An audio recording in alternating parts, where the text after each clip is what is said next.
अन्नदाता, पग पग पर है संग तुम्हारे अन्नदाता। लहू किसानों का बन के पसीना सींचता है धरती का सीना। मेहनत का तेरी हक दिलवाने, नई तकनीक नई खोज बताने। पशुधन को गुणवान बनाना, पौध सुरक्षा को सिखलाना, खेती के सब गुर समझाने, भारत का सरताज बनाने। आठों पहर है संग तुम्हारे अन्नदाता, अन्नदाता। नमस्कार, मैं कात्यायनी चतुर्वेदी आप सभी दर्शकों का अन्नदाता कार्यक्रम में बहुत स्वागत करती हूं। हर रोज की तरह कार्यक्रम में हम लेकर आते हैं खेती बाड़ी से जुड़ी हुई बहुत सारी लाभकारी जानकारियां। तो चलिए सबसे पहले देखते हैं क्या है विशेष आपके लिए आज के कार्यक्रम में।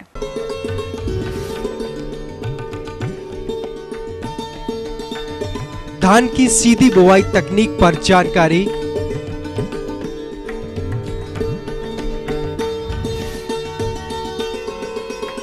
लाख की कटाई के पूर्व एवं पश्चात किए जाने वाले प्रबंधन कार्य,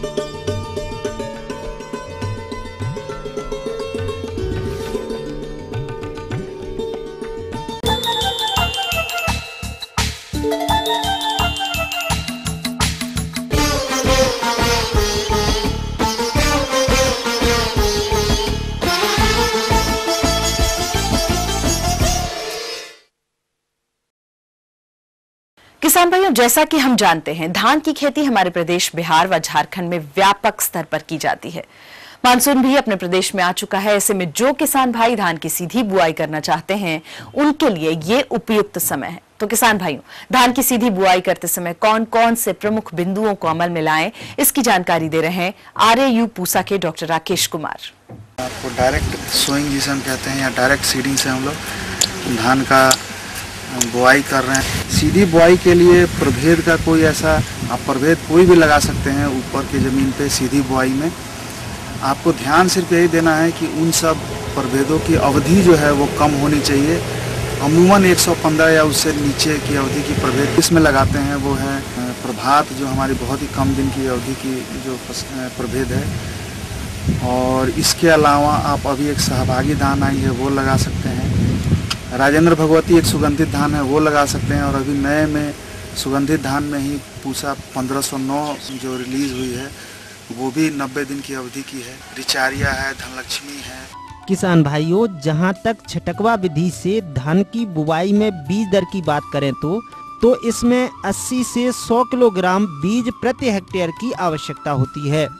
धान के बीज को बुवाई से पूर्व 4 ग्राम स्टेप्टोसाइक्लिन कार्बेंडाजिम नामक दवा की 2 ग्राम मात्रा प्रति किलोग्राम बीज की दर से उपचारित कर ही बुवाई करना चाहिए। इनको तैयार किया गया है, इसे आप लगा सकते हैं। बस खाद की मात्रा जैसे हम देते हैं शुरू में खेत तैयार करने के पहले, अगर आप डायरेक्ट जीरो टिलेज से कर रहे हैं तब ज़रूरत नहीं पड़ेगी। लेकिन जिस तरह से हमारे यहाँ ये इस पूरे ज़मीन में एक प्लॉइंग और उसके बाद टिलरिंग करके ज़मीन की लेवलिंग की गई है, इसमें आप गोबर की खाद, सड़ी हुई खाद पहले डाल सकते हैं। इसके अलावा जो हमारी अनुशंसा है 60-40-40 की 60 नाइट्रोजन डालें, 40 फॉस्फोरस डालें और 40 पोटास डालें। तो शुरू में जैसे आप खेत जिस समय तैयार कर रहे हो उस समय आधी मात्रा का पोटास का और पूरी की पूरी फॉस्फोरस और 1/3 नाइट्रोजन की मात्रा इसमें मिला दें। जब आप सीधी बुआई कर लेते हैं और 35 दिन के बाद तो उस समय में आप 1/3 और नाइट्रोजन डाल सकते हैं जिससे कि उसकी बढ़ोतरी अच्छी हो।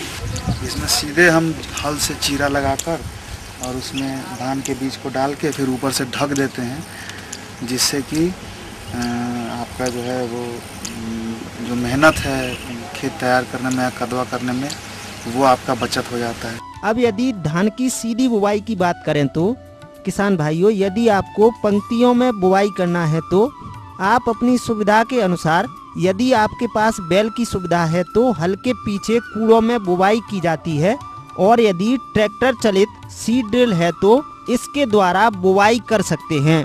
जिसमें कतार से कतार की दूरी 25 सेंटीमीटर तथा बीज से बीज की दूरी 25 सेंटीमीटर और 4 से 5 सेंटीमीटर की गहराई पर बीज की बुवाई करना चाहिए तथा उर्वरकों का उपयोग सीड ड्रिल के माध्यम से करना अच्छा होता है। इसके अलावा जिन किसान भाइयों के पास सिंचाई की सुविधा उपलब्ध है तो लेह लगाकर खेत को तैयार कर लेते हैं। इसके बाद लेह लगे खेतों में हाथ के माध्यम से छिटकवा विधि से भी इसकी बुवाई की जा सकती है। किसान भाइयों, इन बताई हुई बातों को ध्यान में रखते हुए यदि आप धान की सीधी बुवाई करते हैं तो आपको आने वाले समय में अच्छे उत्पादन की प्राप्ति होगी।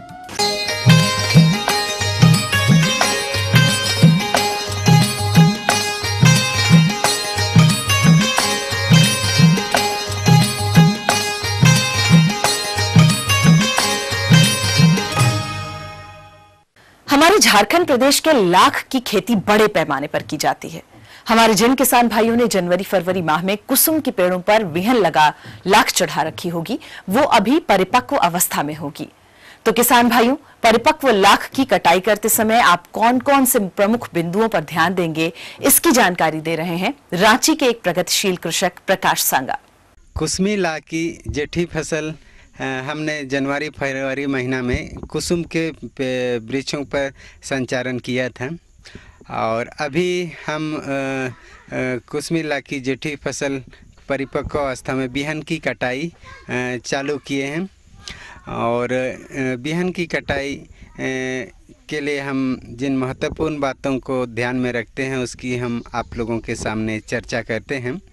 इस बिहन की कटाई के लिए हम सबसे पहले औजार को तेज करते हैं। तेज धार वाली दौली को हम प्रयोग करते हैं और उसके बाद में हम नीचे वृक्ष नीचे छटाई के लिए हम सिकेटियर या दौली छोटी दौली का भी प्रयोग करते हैं। और वृक्ष जब हम बिहन की कटाई करते हैं सबसे पहले हम मौसम को देखते हुए वृक्ष पर चढ़ते हैं। जब खुला आसमान और जब पेड़ भींगा हुआ ना हो तब हम पेड़ पर बिहन की कटाई के लिए हम मौसम का चयन करते हैं। और बिहन जब परिपक्व होती है तभी हम बिहन की कटाई करते हैं। इसके लिए बिहन लाख के ऊपर में पीला धब्बा जब आ जाती है तो हम समझ जाते हैं कि हमारा बिहन तैयार हो गया है। और जब हम पेड़ों पर चढ़ते हैं तो सबसे पहले हम पेड़ के ऊपरी हिस्सा से बिहन की कटाई करना प्रारंभ करते हैं। पेड़ के ऊपरी भाग से जो भी हम बिहन कटाई करते हैं वो सावधानी पूर्वक धीरे धीरे नीचे की ओर गिरता है। और कहीं कहीं जब बिहन लाख कहीं किसी शाखा पे फंस जाती है या अटक जाती है तो उसको हम जब नीचे की ओर आते हैं उस शाखा पे चढ़ते हैं तो उस पर हम उसको भी नीचे गिरा देते हैं।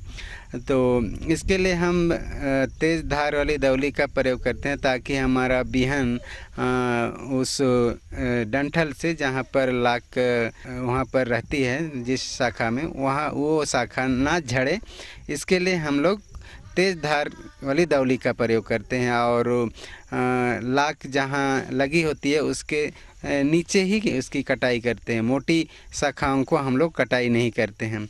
और कटाई के साथ साथ में हम वृक्षों पर जो फटी हुई डालियां होती हैं, सूखी हुई डालियां होती हैं, रोगग्रस्त डालियां होती हैं, उसको भी हम बिहन कटाई के साथ में भी उसको हम पेड़ से हटा देते हैं और गिरा देते हैं। मोटी मोटी बिहन होती है उसको हम कटाई करके नीचे लाते हैं। और कुछ कुछ शाखाएं जो होती हैं जिस पर लाख नहीं लगी होती है, जो खाली शाखाएं होती है, उस पर हम उसी हिसाब से कुछ कुछ बिहन को आंशिक रूप से छोड़ देते हैं ताकि उस पर जो अघनी फसल आनी है वो हमको मिल सके। हम कुसुम पर जनवरी फरवरी में संचारण आरंभ करते हैं और जुलाई में आंशिक रूप से कटाई करते हैं। फिर एक साल मतलब दिसंबर महीना आते आते फिर हम उसकी समूची कटाई कर लेते हैं। इस तरह हमारा जो कुसुम का वृक्ष होता है 2 फसल लेते हुए हम उसकी समूची कटाई कर लेते हैं। जब हम बिहन की कटाई कुसुम के पेड़ से कर लेते हैं तो नीचे में हम एक जगह जमा करते हैं। समूचे इधर उधर जो बिहन लाह गिरी हुई होती हैं उसको हम एक जगह जमा करते हैं, चटाई में वहाँ रखते हैं और वहाँ पर सभी बिहन को उससे पत्ता हटा देते हैं। बंडल बना के हम उसको घर तक लाते हैं और सावधानी पूर्वक लाते हैं और उसको, ताकि उससे ना झड़े और ना टूटे, क्योंकि उस अवस्था में हमारा बिहन बहुत ही नाजुक अवस्था में रहता है और अंदर में शिशु कीट रहते हैं। इसीलिए हम धीरे से जब घर तक लाते हैं तो धीरे से रखते हैं, उठाते हैं। ये महत्वपूर्ण ध्यान देने वाली बातें हम किसानों के लिए होती हैं। उसके बाद हम कुछ बिहन को जो आवश्यकता अनुसार जितना हम अपने वृक्षों पर, बेर के वृक्षों पर आवश्यकता होती है उसी के अनुसार हम बिहन को संचारण करते हैं अपने बेर के वृक्षों पर। और जब बिहन आवश्यकता से ज़्यादा हो जाती है तो हम अन्य किसानों को बेच देते हैं, या तो हम बाज़ार ले जाते हैं या तो खुद किसान हमारा घर में ही आते हैं, क्योंकि हम वर्षों से खेती करते आए हैं और सभी किसान को मैंने अपना अता पता नंबर, फ़ोन नंबर दे दिया है। इसीलिए किसान खुद आ जाते हैं बिहन लेने के लिए। इस मौसम में जो महत्वपूर्ण बातें, ध्यान देने वाली बातें होती हैं उसकी हम आप लोगों के सामने चर्चा किए हैं। ये थी कुछ उपयोगी जानकारियां। अब लेते हैं एक छोटा सा ब्रेक, जल्द होंगे हाजिर और कार्यक्रम में आगे है महत्वपूर्ण जानकारियां। बने रहिए हमारे साथ। कद्दू वर्गीय सब्जियों की उन्नत किस्में एवं वैज्ञानिक बुवाई तकनीक,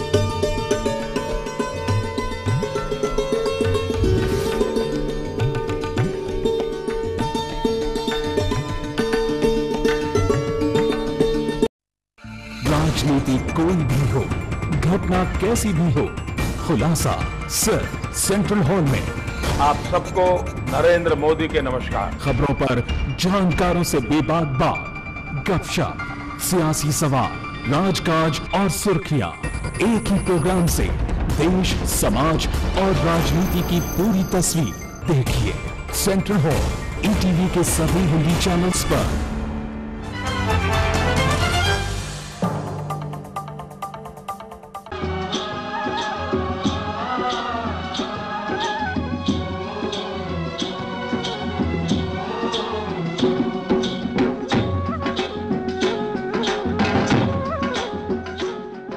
ब्रेक के बाद आपका एक बार फिर से बहुत स्वागत है अन्नदाता कार्यक्रम में। बढ़ते हैं अपनी अगली प्रस्तुति की ओर।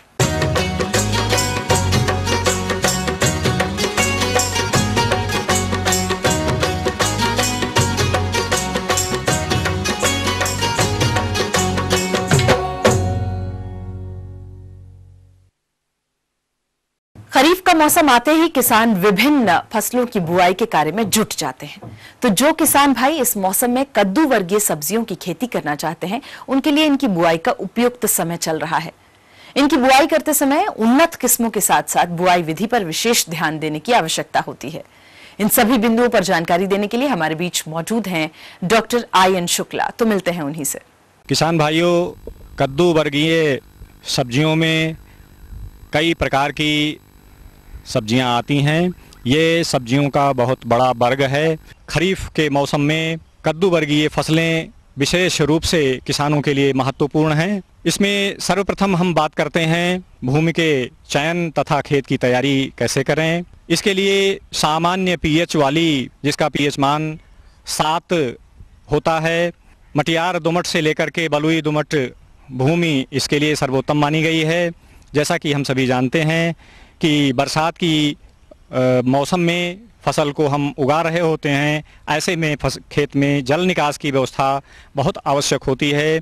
सबसे पहली जुताई मिट्टी पलट हल से, जिससे उनके जो कीट तथा खरपतवार आदि होते हैं काफ़ी मात्रा में नष्ट हो जाते हैं। इस प्रकार से 2-3 जुताई कल्टीवेटर अथवा देसी हल से करने के उपरांत हम पाटा लगा करके खेत को समतल कर लेते हैं। अब किसान भाइयों, सर्वप्रथम उन्नतशील प्रजातियां किसान भाइयों को जानना बहुत आवश्यक है। लौकी के लिए पूसा नवीन, पूसा मेघदूत, सम्राट, कल्याणपुर लंबी हरी, पूसा मंजरी पंजाब कोमल, पूसा हाइब्रिड 2, अर्का बहार आदि कई प्रकार की प्रजातियां हैं। इनमें से किसान भाइयों जिसका बीज भी आपको बाज़ार में उपलब्ध हो, आप प्राप्त कर सकते हैं। इसी प्रकार से कद्दू के अंतर्गत पूसा अलंकार, अर्का चंदन, आज़ाद कद्दू वन, काशी हरित, अर्का हरित, अर्का सूर्यमुखी, पूसा विकास, पूसा विश्वास आदि कई ऐसी प्रजातियां हैं जो बाज़ार में उपलब्ध होती हैं। इसी प्रकार से तरोई के अंतर्गत पूसा चिकनी, कल्याणपुर हरी चिकनी, फूले प्रजेटा आदि ऐसी प्रजातियां हैं, पूसा सुप्रिया, जिन्हें किसान अपने बाज़ार से प्राप्त करके इनकी बुवाई कर सकता है। इसी प्रकार से इसमें धारीदार तरोई भी इसी समय उगाई जाती है और ये जल्दी तैयार होने वाली किस्में होती हैं, जिसमें सतपुतिया, पूसा नसदार, CO1, पंजाब नसदार इस प्रकार की प्रजातियां हैं जिन्हें किसान प्राप्त करके शीघ्र बुवाई कर सकता है। किसान भाइयों, सर्वप्रथम बुवाई से पहले हमें ये ध्यान देना चाहिए कि हम अपने इन सभी बीजों को उपचारित करके बोएं। इसके लिए कार्बेंडाजिम की 2 ग्राम प्रति किलोग्राम की दर से उपचारित करते हैं। इसके बाद ही हम बुवाई के लिए प्रयोग करते हैं। किसान भाइयों, अब बात आती है खाद एवं उर्वरक की। 15 से 20 कुंतल प्रति हेक्टेयर की दर से सड़ी गोबर की खाद अथवा कंपोस्ट खाद को प्रति हेक्टेयर की दर से खेत की तैयारी से पहले ही खेत में मिला देना चाहिए। इसके उपरांत में 80 किलोग्राम नत्रजन तथा फास्फेटिक उर्वरकों में 60 किलोग्राम फास्फोरस तथा 60 किलोग्राम पोटास की मात्रा प्रति हेक्टेयर की दर से प्रयोग करते हैं। इसमें आधी नत्रजन की मात्रा तथा पूरी फास्फोरस और पोटास की मात्रा को खेत की तैयारी के समय ही अपने खेत में मिला देते हैं। प्रमुख रूप से बुवाई जो सर्वोत्तम समय माना जाता है बुवाई के लिए खरीफ मौसम में, वो 15 जुलाई से 15 अगस्त तक का समय सर्वोत्तम माना जाता है। बुवाई की विधि के अंतर्गत हम लाइनों में 2.5 से 3 मीटर की दूरी पर नालियां बना लेते हैं। इसमें 30 से 40 सेंटीमीटर की दूरी पर हम बीजों को रोपित करते जाते हैं। इस प्रकार से अगर हम बुवाई करते हैं तो अच्छे उत्पादन की संभावना रहती है। तो इस प्रकार से किसान भाइयों, अगर पूरी तरह से अच्छी प्रकार हम ध्यान देते हुए अपनी खरीफ फसल के प्रबंधन को करेंगे, समय से बुआई करेंगे, तो निश्चित रूप से हमें अच्छा लाभ प्राप्त होगा।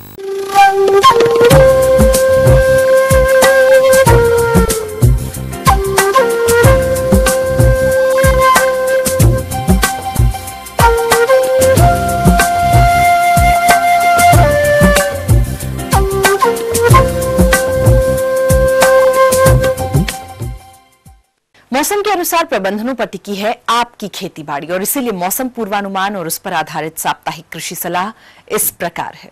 ग्रामीण कृषि मौसम सेवा, बिरसा कृषि विश्वविद्यालय कांके रांची तथा राजेंद्र कृषि विश्वविद्यालय पटना के द्वारा प्राप्त मौसम पूर्वानुमान के आधार पर किसान भाइयों को सलाह दी जाती है कि इस समय मिट्टी में पर्याप्त नमी मौजूद है, अतः किसान भाई ऊपरी जमीन में साफ मौसम को देखते हुए विभिन्न खरीफ फसलों की बुआई जल्द से जल्द करें।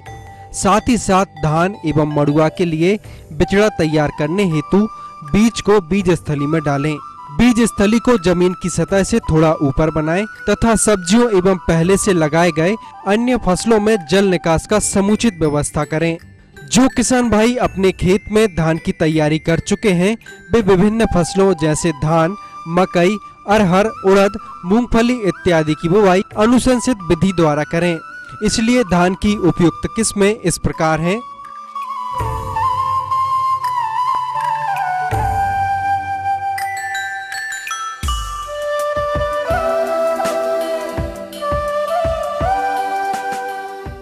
मक्का की अनुशंसित किस्में इस प्रकार हैं।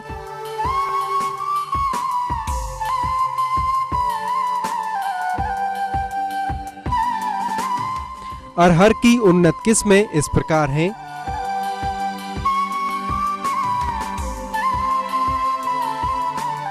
उड़द तथा मूंग की उन्नतशील किस्में इस प्रकार हैं।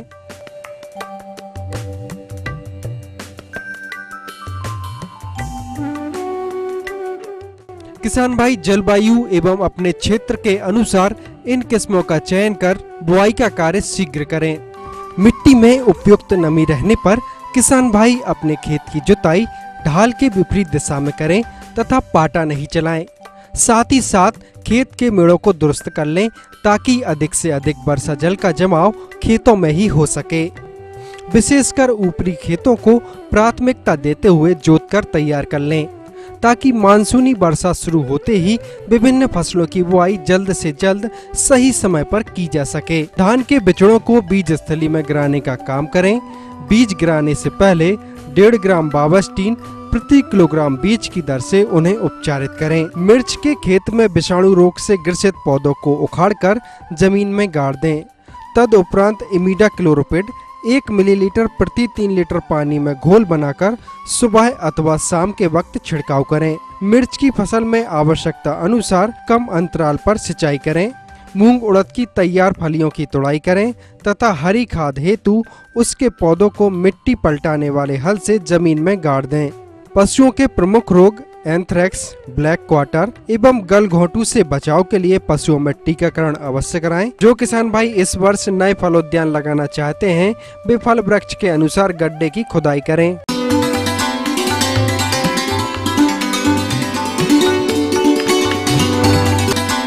अन्नदाता हेल्पलाइन निशुल्क फोन संपर्क सेवा के माध्यम से आपके द्वारा पूछे गए प्रश्नों में से 1 या 2 महत्वपूर्ण प्रश्नों का हम अपने कार्यक्रम में शामिल करते हैं और इसी के तहत आज का चयनित प्रश्न और उसका जवाब इस प्रकार है। ग्राम पटवा, जिला सीवान के कृषक ब्रजभान, आप अन्नदाता निशुल्क फोन संपर्क सेवा के माध्यम से भेड़ों में होने वाले रोगों से बचाव एवं उपचार के बारे में जानकारी चाहते हैं। तो ब्रजभान जी, आपकी जानकारी हेतु प्रस्तुत है कार्यक्रम का यह अंश। पहले तो हम ये जानकारी दे दें किसान भाइयों को, प्रमुख बीमारी जो है वो पीपीआर है। यह प्रायः बकरियों में ज्यादा प्रभावित होता है भेड़ के अपेक्षाकृत। बट भेड़ में जब ये बीमारी आ जाती है तो इसमें भी टेम्परेचर ज्यादा हो जाता है। 104 डिग्री से 5-6 डिग्री सेंटीग्रेड फ़ारेनहाइट तक बढ़ जाता है।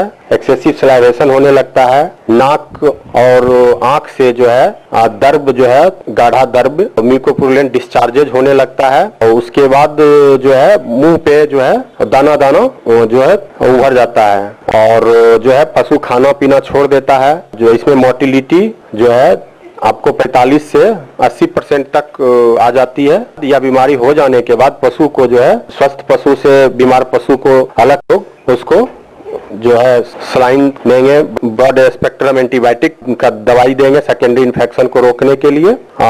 उसके बाद जो है मुख्य बीमारी जो है फिर एक FMD है, foot and mouth disease. Foot and mouth disease जो है ये एप्थस वायरस से होता है।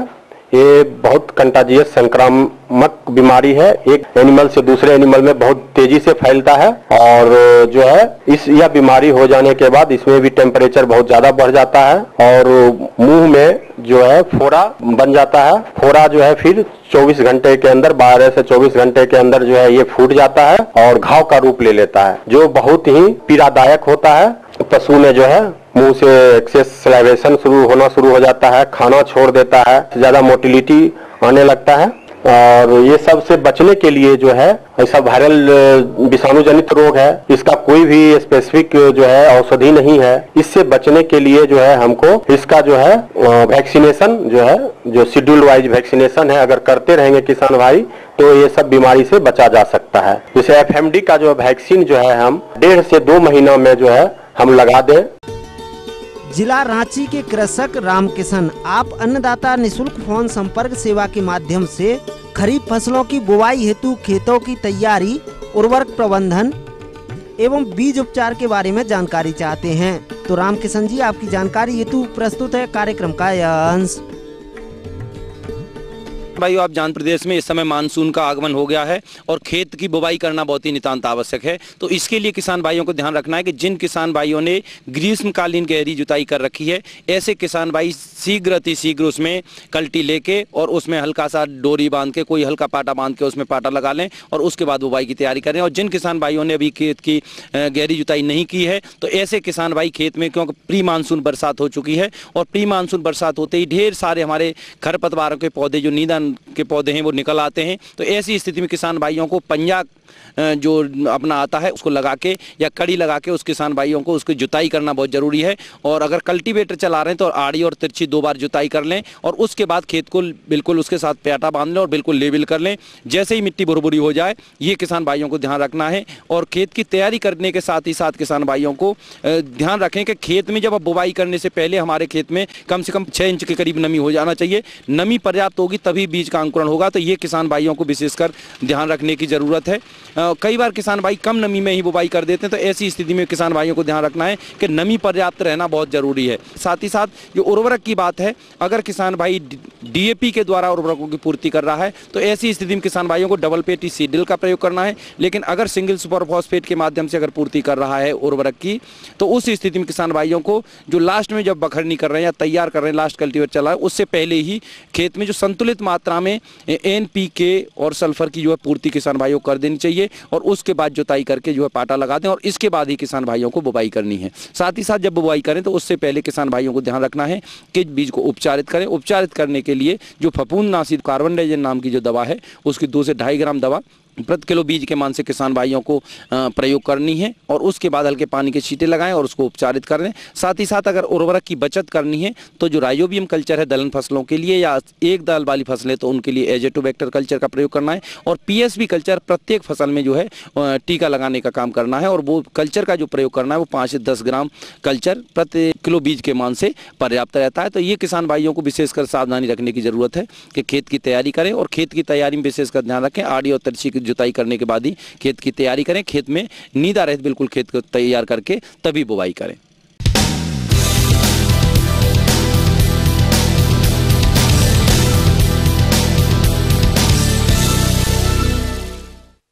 राज्य की विभिन्न मंडियों में कृषि उत्पादों के चढ़ते उतरते बाजार भाव की संक्षिप्त जानकारी इस प्रकार है।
अब आइए देखते हैं कल दिखाए जाने वाले कार्यक्रम की मुख्य झलकियां।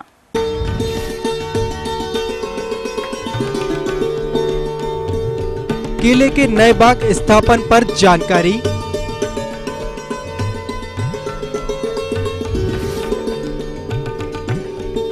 हम ये उम्मीद करते हैं कि आज का कार्यक्रम आप सभी दर्शकों के लिए उपयोगी रहा होगा। किसान भाइयों, अन्नदाता आपकी सेवा के लिए संकल्परत है। कृषि संबंधित समस्या एवं सुझावों के लिए आप हमें इस पते पर संपर्क कर सकते हैं। प्रोड्यूसर अन्नदाता, ETV Bihar Jharkhand, Ramoji film city, Hyderabad 501512। साथ ही आप हमें ईमेल भी कर सकते हैं। हमारा ईमेल एड्रेस है annadatabihar@etv.co.in। इसके अतिरिक्त आप हमें निःशुल्क हेल्पलाइन नंबर 180042540885 पर दोपहर 2 बजे से 3 बजे के बीच में संपर्क भी कर सकते हैं। फिलहाल अन्नदाता की पूरी टीम को दीजिए इजाजत और कल फिर इसी समय आपसे मुलाकात होगी कृषि संबंधित कुछ और रोचक जानकारियों के साथ। तब तक के लिए नमस्कार।